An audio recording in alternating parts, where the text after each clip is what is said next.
Hello दोस्तों, यह video बहुत ही डरावनी है और यह डायन पर आधारित है और यह रियल स्टोरी है। तो चलिए वीडियो स्टार्ट करते हैं। ये डायन उस व्यक्ति से बहुत कुछ दिल की बातें करती थी।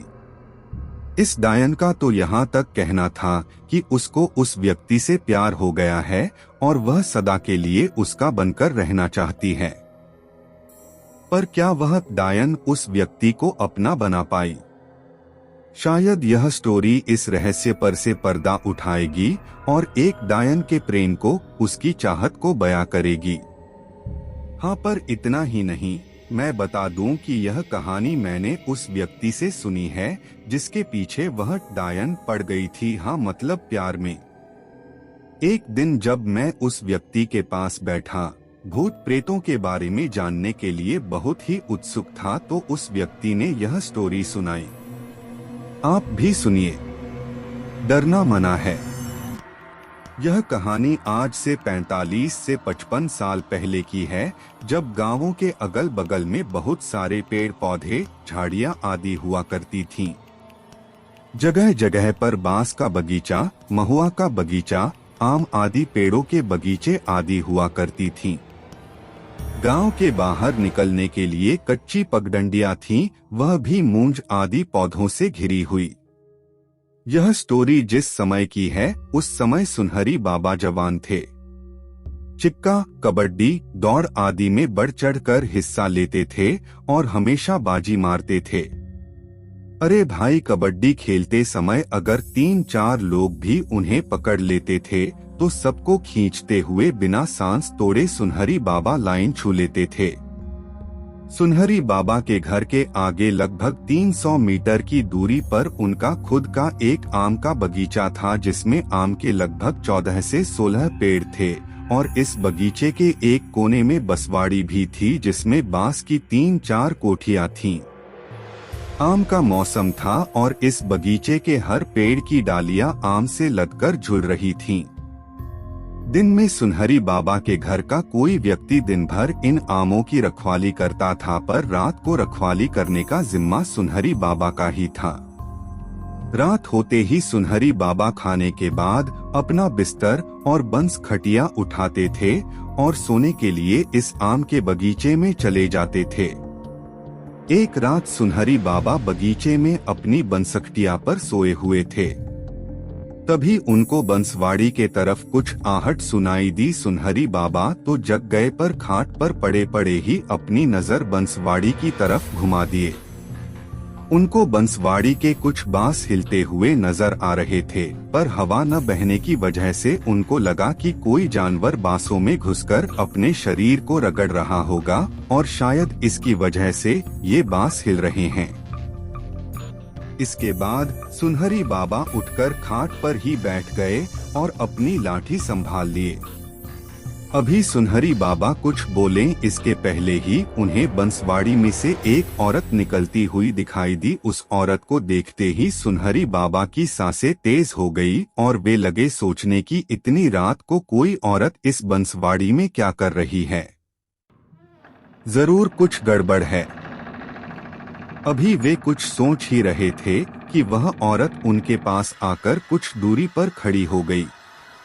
सुनहरी बाबा तो हक्का बक्का थे, उनके मुंह से आवाज भी नहीं निकल रही थी, पर कैसे भी हिम्मत करके उन्होंने पूछा कि तुम कौन हो और इतनी रात को यहाँ क्यों आई हो?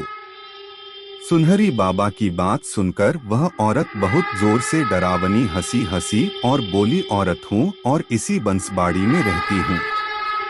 बहुत दिनों से मैं तुमको यहाँ सोते हुए देख रही हूँ और धीरे धीरे मुझे अब तुमसे प्यार हो गया है।